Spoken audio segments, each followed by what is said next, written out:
देखो ऑलरेडी हम लोगों ने इलेक्ट्रिक फ्लक्स टॉपिक को कंप्लीट कर लिया। वहाँ पे जो पीओआईक्यू था, बोर्ड एग्जाम की पीओआईक्यू, जेओडब्ल्यू की प्रीवियस ईयर क्वेश्चन, वो सब हमने ऑलरेडी सॉल्व कर लिया। ठीक है, टॉपिक वाइज हम लोग कर रहे थे। तो नेक्स्ट आज हम लोग क्या करेंगे, गॉस लॉ की प्रूफ को देखेंगे, यानी जो गॉस लॉ है, गॉस लॉ क्या कहता है, वो सब चीज़ें देखेंगे। और साथ में गॉस लॉ जो कहते हैं वो सच है कि नहीं, यानी जो प्रूफ है उसको हम लोग देखेंगे। ठीक है, तो एक्चुअली आइडिया ये है कि जो गॉस लॉ है, सिंपल सेंटेंस में हम लोग लिख सकते हैं, according to Gauss law total flux, okay, total flux is equal to charge enclose कितना है, क्यू, यानी चार्ज एनक्लोज्ड कितना है, enclosed inside the Gaussian surface लिख सकते हो। बेसिकली हम लोग सिंपल लिख देते हैं charge enclosed divide by epsilon naught. ठीक है, सो एप्सिलॉन नॉट क्या है, ये कांस्टेंट है, इसका वैल्यू कितना है 8.85 × 10⁻⁻12। Okay, so basically epsilon is a constant, ऊपर क्या है चार्ज एनक्लोज्ड, तो सरफेस के अंदर इनसाइड कितना चार्ज है एनक्लोज्ड वो लिखना होगा, तब हमें डिवाइड करने पर क्या मिलेंगे, टोटल फ्लक्स कितना होंगे वो मिलेंगे। ठीक है, और एक फॉर्मूला था फ्लक्स निकालने के लिए, तो यहाँ पे फ्लक्स की सिंबल क्या होंगे, फाई होंगे। ठीक है, तो यहाँ पे हम लोग फाई लिख देते हैं। तो और एक फॉर्मूला था फ्लक्स निकालने के लिए जो हमने देखा था, that is flux phi is equal to E vector dot A vector. ये था एक बेसिक फॉर्मूला, और यहाँ पे इसको हम लोग डॉट प्रोडक्ट करने पर हमें मिलेंगे ई ए कॉस थीटा। ठीक है, सो सिंपल है, dot product is cos theta, यहाँ पे अगर क्रॉस प्रोडक्ट होते तो ये साइन थीटा होता, इजी है। अभी देखो लेट्स कंसीडर ए सिचुएशन ऐसा है कि सपोज ये एक सरफेस है। ठीक है, तो इस सरफेस का एक एरिया होंगे, एरिया को हमने ए कह दिया सपोज, और एरिया वेक्टर कौन सी होंगे, सरफेस से always 90 degree perpendicular to surface होंगे एरिया वेक्टर। ठीक है, सो ये एक एरिया है, एरिया वेक्टर ये भी हो सकता है, ये भी हो सकता है, मतलब दोनों 90 डिग्री होना चाहिए सरफेस से। देख पा रहे हो, इजी है। तो अगर सरफेस ऐसे है तो उस केस में एरिया वेक्टर ये होंगे। तो यहाँ पे जो एरिया वेक्टर होंगे उस एरिया वेक्टर को हम लोग लिख सकते हैं this is the area vector. ठीक है, तो इसको हमने क्या कहा, एरिया वेक्टर कह दिया, इजी है। So area vector is always 90 degree to surface, तो यहाँ पे 90 डिग्री कर रहे हैं, इजी है। अभी देखो इस एरिया के थ्रू अगर इलेक्ट्रिक फील्ड लाइंस पार होंगे, लेट्स कंसीडर ये एक इलेक्ट्रिक फील्ड लाइन है, ये इलेक्ट्रिक फील्ड लाइन इस एरिया के थ्रू ऐसे पास हो रहे हैं। सो यहाँ पे हमें क्या मिलेंगे, इलेक्ट्रिक फ्लक्स मिलेंगे। सो इलेक्ट्रिक फ्लक्स कितना मिलेंगे, उसके लिए फॉर्मूला क्या है, ई डॉट ए। ठीक है, सो इसको हम लिखेंगे ई ए कॉस थीटा। अभी थीटा का वैल्यू कितना होंगे, theta is the angle between किसका किसका बीच में angle, theta is the angle between जिसका हमने डॉट प्रोडक्ट लिया, ई एंड ए का डॉट प्रोडक्ट लिया, तो थीटा ई और ए के बीच में एंगल होंगे। अभी देखो जब भी दो वेक्टर सेम डायरेक्शन में होंगे, इसको ये इस तरह से याद रख सकते हो आप लोग कि एक इस तरह की वेक्टर है A and this is the B vector. ठीक है, सो दोनों के बीच में एंगल है 30 डिग्री, सो दोनों की डायरेक्शन ये है एंगल 30 डिग्री। अगर इसको मैं ऐसे कम करूँ एंगल को, 20 होंगे, 15 होंगे, फिर इस तरह से 0 होंगे। सो दोनों का डायरेक्शन अभी क्या हुआ, ए एंड बी का सेम हुआ, तो सेम डायरेक्शन होने से दोनों के बीच में एंगल कितना होंगे, 0 डिग्री। अगर इस तरह से अभी 90 है तो ऐसे इंक्रीज करेंगे तो now it will become 180 degree. ठीक है, सो वेक्टर जब ऑपोजिट डायरेक्शन में होंगे दोनों के बीच में एंगल कितना होंगे, 180 डिग्री होंगे। ठीक है, सो यहाँ पे हम लोग लिख के नोट कर सकते हैं कि ये है दोनों वेक्टर सेम डायरेक्शन में। सो उस केस में हमें मिलेंगे थीटा, दोनों के बीच में एंगल इज 0 डिग्री। अगर ऑपोजिट डायरेक्शन में होंगे ए एंड बी वेक्टर, तो उस केस में जो थीटा होंगे दोनों के बीच में angle that will B 180 degree. ठीक है, अगर इस तरह से होंगे तो दोनों के बीच में एंगल 90 डिग्री, जानते हो, इजी। अभी देखो ई एंड ए का डॉट प्रोडक्ट लिया, so theta will be the angle between E and A. So यहाँ पे ए और ई दोनों की डायरेक्शन क्या है, सेम है। सो बिकॉज ऑफ दैट दोनों के बीच में एंगल कितना लिखेंगे, 0 डिग्री।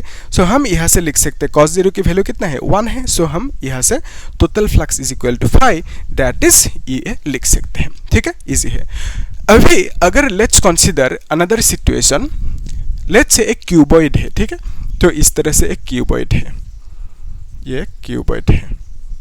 ओके, अभी देखो इस क्यूबॉइड के अंदर सपोज मैंने एक चार्ज रखा, लेट्स से क्यू चार्ज रखा, और ये पॉजिटिव चार्ज है, और हमें मालूम है कॉन्सेप्ट कि अगर चार्ज पॉजिटिव होंगे तो यहाँ से इलेक्ट्रिक फील्ड निकलेंगे, इस तरह से चारों तरफ इलेक्ट्रिक फील्ड निकलेंगे। ओके, सो यहाँ पे जो चार्ज है इससे इलेक्ट्रिक फील्ड चारों तरफ निकलेंगे कि नहीं, इस तरह से चारों तरफ इलेक्ट्रिक फील्ड निकलेंगे इस चार्ज से। सो हमें मालूम है कॉन्सेप्ट कि फ्लक्स कब मिलेंगे, जब इलेक्ट्रिक फील्ड पार होंगे किससे, सरफेस की थ्रू। ओके, अगर ये सरफेस है, यहाँ पे electric field is passing through this surface, तो हमें यहाँ पे इलेक्ट्रिक फ्लक्स मिलेंगे। ओके, अगर सरफेस की थ्रू पास नहीं हो रहे, सपोज ऊपर से ऐसे पास हो रहे, तो उस केस में हमें फ्लक्स नहीं मिलेंगे। क्यों, क्योंकि सरफेस से पार होने से, पास होने से ही हमें फ्लक्स मिलेंगे। ओके, सो अभी देखो ये जो सरफेस है, इस सरफेस के थ्रू ये इलेक्ट्रिक फील्ड लाइन पास हुआ, तो यहाँ पे हमें फ्लक्स मिलेंगे कुछ φ1 लेट से कह दिया, फाई जो कहना है। सो यहाँ पे ये इलेक्ट्रिक फील्ड लाइन इस सरफेस के थ्रू पास हुआ, यहाँ पे भी फ्लक्स मिलेंगे। ऊपर जो ये सरफेस है इसके थ्रू भी इलेक्ट्रिक फील्ड लाइंस पास हुआ ना, तो यहाँ पे भी फ्लक्स मिलेंगे। नीचे जो सरफेस है यहाँ पे भी इलेक्ट्रिक फील्ड लाइंस पास हुआ इस तरह से, सो यहाँ पे भी हमें क्या मिलेंगे, फ्लक्स मिलेंगे। तो बेसिकली यहाँ पे कितना सरफेसेस है, टोटल 6 सरफेसेस है। तो यहाँ पे इसका मतलब टोटल 6 टाइम्स हमें फ्लक्स निकालना होगा, क्योंकि एक सरफेस के लिए फ्लक्स निकालने के लिए फॉर्मूला, फिर यहाँ पे 6 सरफेस है, तो 6 सरफेसेस के लिए हमें फ्लक्स निकालने के लिए इस फॉर्मूला को हमें 6 बार यूज करना होगा। तो बेसिकली मतलब कॉम्प्लिकेशन है इसमें, ठीक है। सो आप कह सकते हो कि बार बार इस तरह से फ्लक्स निकालने के लिए हम लोगों को क्या करना होगा, जितना सरफेसेस है उतनी बार हमें फ्लक्स निकालने के लिए इस फॉर्मूला को अप्लाई करना होगा, ठीक है। सो यहाँ तक तो ठीक है। अगर एक डायग्राम कॉम्प्लिकेटेड हुआ, कॉम्प्लिकेटेड मतलब से कुछ अलग टाइप का ही शेप है, सपोज ओके इस तरह की शेप है, ये क्लोज सरफेस है, इसके अंदर चार्ज है, क्यों, अभी इस चार्ज से इलेक्ट्रिक फील्ड चारों तरफ निकलेंगे। तो यहाँ पे जो ये सरफेस है, इस सरफेस के थ्रू इलेक्ट्रिक फील्ड लाइंस इस तरह से पास हो रहे हैं, सो यहाँ पे भी फ्लक्स मिलेंगे कि नहीं, हाँ क्या, यहाँ पे भी फ्लक्स मिलेंगे, ठीक है। सो यहाँ पे भी फ्लक्स मिलेंगे। तो अभी इस केस में किस तरह से यहाँ पे फ्लक्स निकालोगे, क्या इस फॉर्मूला की मदद से आराम से निकल सकते हो, नहीं, क्यों, क्योंकि ये डायग्राम एसिमेट्रिक है, ठीक है। तो यहाँ पे कैलकुलेशन बहुत ज़्यादा कॉम्प्लिकेटेड होंगे, सो ये सब नहीं चाहिए तुम लोगों को क्लास 12 में। लेकिन पॉइंट ये है कि यहाँ पे फ्लक्स निकालने के लिए कॉम्प्लिकेशन आएंगे, लेकिन यहाँ पे एक नोटिस करने वाली चीज़ क्या है, यहाँ पे और यहाँ पे, कि दोनों सरफेसेस क्लोज्ड है, ठीक है। और ये सरफेस कौन सी है, ये ओपन सरफेस है। तो गॉस ने एक हमें आइडिया दिया कि फॉर क्लोज सरफेस यहाँ पे क्लोज सरफेस, यहाँ पे क्लोज सरफेस, तो अगर क्लोज सरफेस होंगे तो हमें कैलकुलेशन उतना ज़्यादा करने की ज़रूरत है ही नहीं। तो गॉस ने सिंपल कह दिया कि अगर क्लोज सरफेस होंगे टोटल फ्लक्स कितना होंगे, उस सरफेस में कितना एनक्लोज्ड है चार्ज, उसको डिवाइड करो एप्सिलॉन नॉट से, ठीक है। तो यहाँ पे टोटल फ्लक्स कितना मिलेंगे, फाई इज इक्वल टू कितना चार्ज है इनसाइड, क्यू है, डिवाइडेड बाय एप्सिलॉन कर दो। अगर यहाँ पे चार्ज सपोज क्यू की जगह पे 2q है या 3q है, तो यहाँ पे ऊपर क्या लिखोगे, 3q लिखोगे, मतलब charge enclosed inside this surface is 3q divided by epsilon कर दो, तो यहाँ पे टोटल फ्लक्स मिल जाएंगे। तो यहाँ पे फ्लक्स क्यों मिला, क्योंकि इस सरफेस के through electric field lines pass हुआ।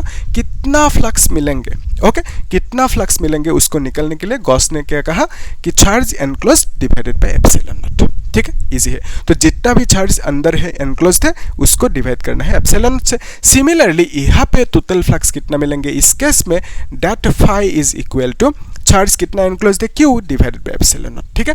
तो यहाँ पे 6 सरफेसेस है, 6 बार हमें मतलब विदाउट इस फॉर्मूला हम लोग यहाँ पे गॉस लॉ लगा के टोटल फ्लक्स निकल सकते हैं, ठीक है।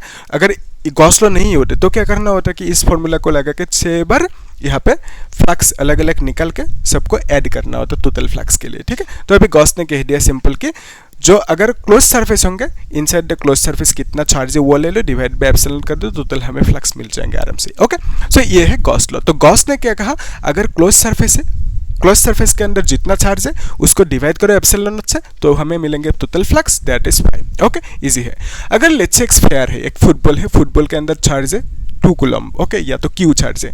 सो इस केस में हमें फ्लक्स मिलेंगे, क्यों, क्योंकि चार्ज से इलेक्ट्रिक फील्ड इस तरह से निकलेंगे, सरफेस के थ्रू निकलेंगे, है ना, इस सरफेस के थ्रू, तो यहाँ पे फ्लक्स मिलेंगे, कितना flux according to Gauss law, that is Q by epsilon naught, ठीक है, इजी है। अभी गॉस ने तो कह दिया, क्या ये करेक्ट है, उसको हमें अभी प्रूफ करना है। वही प्रूफ 2 मार्क्स के लिए पूछे जाते हैं बोर्ड एग्जाम में, ठीक है, ध्यान से देखना। सो हमें जो बेसिक कॉन्सेप्ट चाहिए था वो मिल गया। फिर अभी हम लोग गॉस लॉ की जो प्रूफ है उसको देखेंगे। उसके लिए हम लोग क्या करेंगे, एक स्फेरिकल सेल लेंगे, यानी स्फेयर लेंगे, यानी आप बोल सकते हो एक हम लोग फुटबॉल लेंगे, ठीक है। ध्यान से देखना, सपोज मैंने यहाँ पे एक फुटबॉल यानी स्फेयर कंसीडर किया, ठीक है, ये एक स्फेयर है। तो इस स्फेयर की ऑब्वियसली एक रेडियस होंगे और एक सेंटर होंगे, दिस इज द सेंटर, है ना। तो यहाँ पे सेंटर पे हमने क्या रखा, एक चार्ज रखा जिसका नाम है स्मॉल क्यू, ओके। अभी देखो इस सरफेस से, मतलब ये जो चार्ज है, इस चार्ज से चारों तरफ इस तरह से इलेक्ट्रिक फील्ड निकलेंगे, यहाँ पे भी, यहाँ पे भी, यहाँ पे भी, है ना। लेकिन हम लोग ड्रॉ करेंगे सिर्फ इस इलेक्ट्रिक फील्ड को, ठीक है। ये इलेक्ट्रिक फील्ड निकला कहाँ से, इस चार्ज से, इस तरह से, यहाँ से भी निकलेंगे। अगर हर एक इलेक्ट्रिक फील्ड लाइन ड्रॉ करेंगे तो ये गंदा हो जाएंगे, ठीक है। तो हम लोग डिसिप्लिन की वजह से यहाँ पे हम लोग सिंपल रखते हैं चीज़ों को, एक ही इलेक्ट्रिक फील्ड लाइन को ड्रॉ किया, बाकी इमेजिन करना यहाँ पे भी, यहाँ पे भी। तो बेसिकली चारों तरफ इस चार्ज से इलेक्ट्रिक फील्ड निकलेंगे और यहाँ पे पूरा का पूरा जो सरफेस है उसके थ्रू इलेक्ट्रिक फील्ड लाइन्स निकल रहे, जा रहे, पास हो रहे, तो बिकॉज ऑफ दैट हमें यहाँ पे फ्लक्स मिलेंगे, ठीक है। इजी है। तो according to Gauss law flux कितना मिलना चाहिए, Q बाई एप्सिलॉन नॉट, ठीक है। According to Gauss law flux कितना मिलना चाहिए, Q बाई एप्सिलॉन नॉट इस केस में। तो ये फॉर्मूला, ये जो गॉस ने कहा, ये आते हैं कि नहीं हम लोग देखेंगे, ठीक है। इतना सा मिलते हैं कि नहीं देखेंगे। अगर मिल गए तो हम बोलेंगे क्या कि ये गॉस लॉ करेक्ट है, ठीक है। सो इसको हमें फाइंड आउट करना है। Basically this is our target, ठीक है। ये हमारी गोल है, तो इसको हम लोग अभी कंप्लीट करेंगे। देखना अच्छे से, ध्यान से देखो। यहाँ पे इस एरिया के थ्रू इलेक्ट्रिक फील्ड ऐसे निकल रहे हैं, तो हम लोग क्या करेंगे, इस जगह पे एक छोटा सा एरिया कंसीडर करेंगे और ये जो एरिया होंगे सर्कुलर एरिया होंगे, सर्कुलर शेप में होंगे, ठीक है। तो इमेजिन करने के लिए एक सेटअप है, ये वाला सेटअप, ये है फुटबॉल, ठीक है, स्फीयर। अभी हमने क्या किया, एकदम सेंटर पे एक चार्ज है Q, तो यहाँ पे जो ये ब्लैक कलर की सर्कल ड्रॉ किया ना, this circle is nothing but this circle, ठीक है। तो यहाँ पे ये सर्कल इस तरह से है ना। तो अभी ये जो एरिया है, ये एरिया स्मॉल एरिया है, टोटल एरिया ए कौन सी होंगे, पूरा का पूरा स्फीयर की जो एरिया होंगे दैट इज टोटल एरिया। तो ये जो स्मॉल एरिया है इसको हमने नाम दिया DA, ठीक है। सो ये जो स्मॉल एरिया है इसका नाम क्या है, DA है, ओके। सो अभी area is a vector quantity, so DA area का डायरेक्शन होंगे। डायरेक्शन कौन सी होंगे, ऑलवेज याद रखना, एरिया की direction always 90 degree to surface होंगे। सपोज ये DA एरिया है, ठीक है। सो इस केस में DA की डायरेक्शन कौन सी होंगे, DA की डायरेक्शन होंगे सरफेस से 90 डिग्री, देख पा रहे हो। सो DA इस तरह से अभी है ना, DA उस तरफ है, तो यहाँ पे DA की डायरेक्शन कौन सी होंगे, ये होंगे। तो बेसिकली आप बोल सकते हो जो रेडियस होंगे वही डायरेक्शन होंगे, ठीक है। तो रेडियस को बाहर खींचो तो that will give the direction of this area vector, clear है। सो यहाँ पे इस केस में जो DA होंगे एरिया वेक्टर होंगे, उस एरिया वेक्टर की DA की डायरेक्शन कौन सी होंगे, ये होंगे, क्लियर है, इजी है यहाँ तक।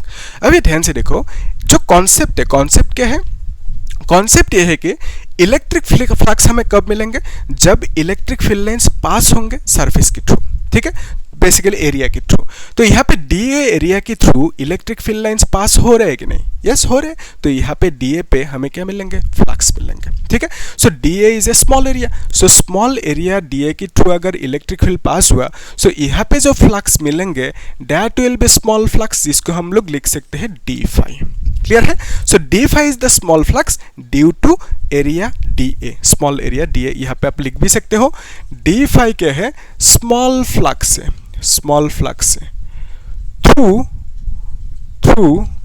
स्मॉल एरिया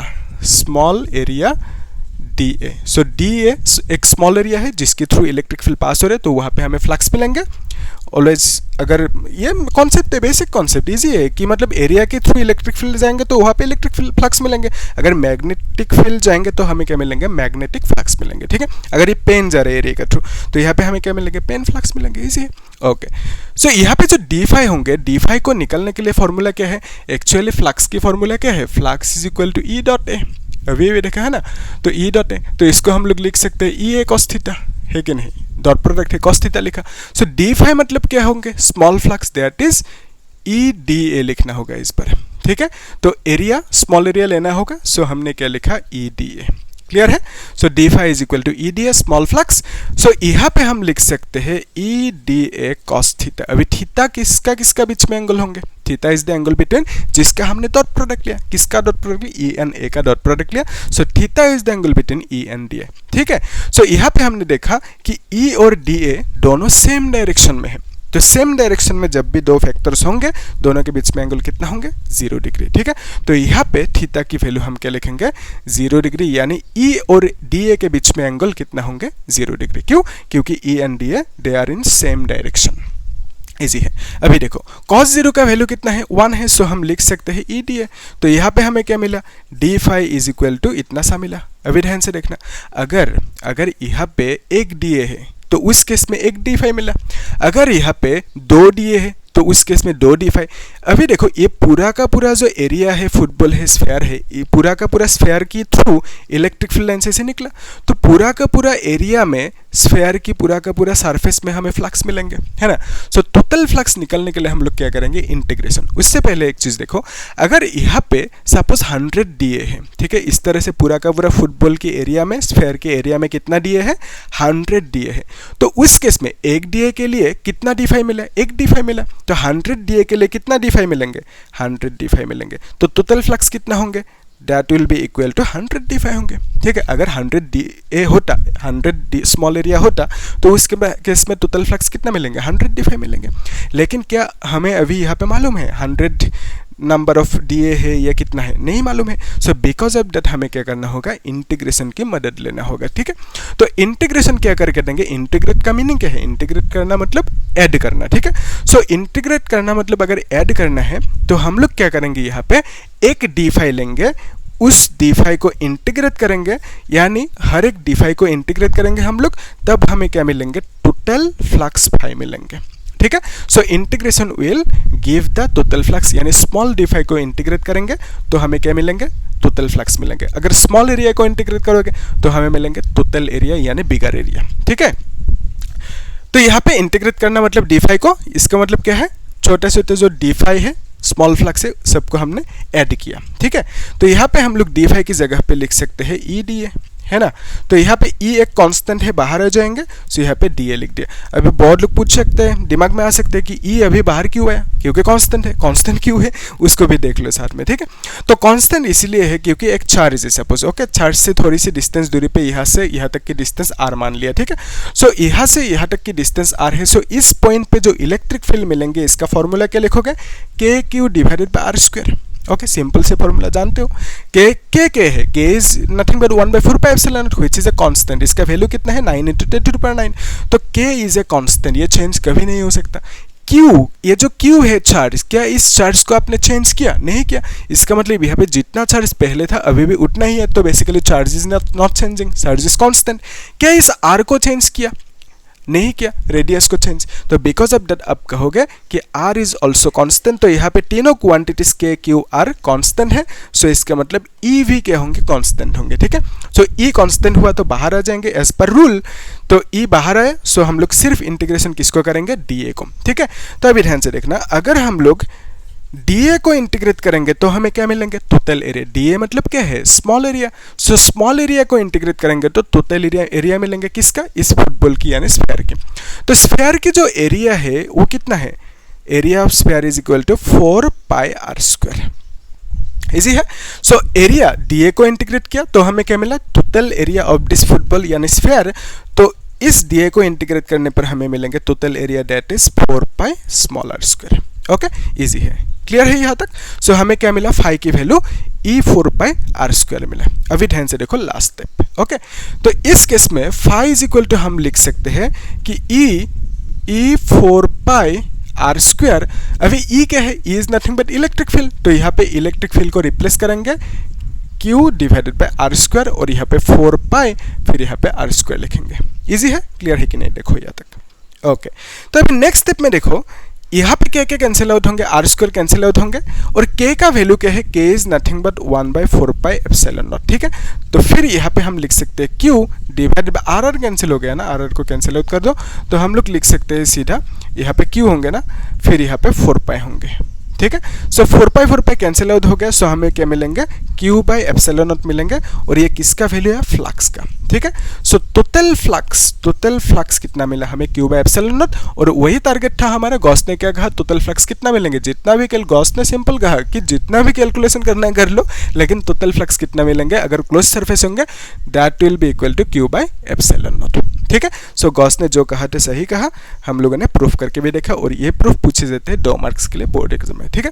तो आप लोग अच्छे से इसको नोट करके रखो। इजी है। तो हम लोग एक काम करेंगे, नेक्स्ट क्लास में गॉस लॉ की एप्लीकेशंस देखेंगे। 3 एप्लीकेशंस है गॉस लॉ की। एक है electric field due to long straight wire electric field, second is electric field due to a plane sheet, another is third number is electric field due to a spherical shell. ठीक है, तो तीनों application को हम लोग देखेंगे next class में। तो आप लोग क्या करना, चैनल को सब्सक्राइब करना, लाइक करना और शेयर करना। ठीक है, और कुछ डाउट है तो पूछना मुझे। ओके, तो हम लोग उसके बाद ये सब करने के बाद हम लोग बोर्ड एग्जाम की PYQ भी सॉल्व करेंगे इस टॉपिक के ऊपर बेस। ठीक है, थैंक यू।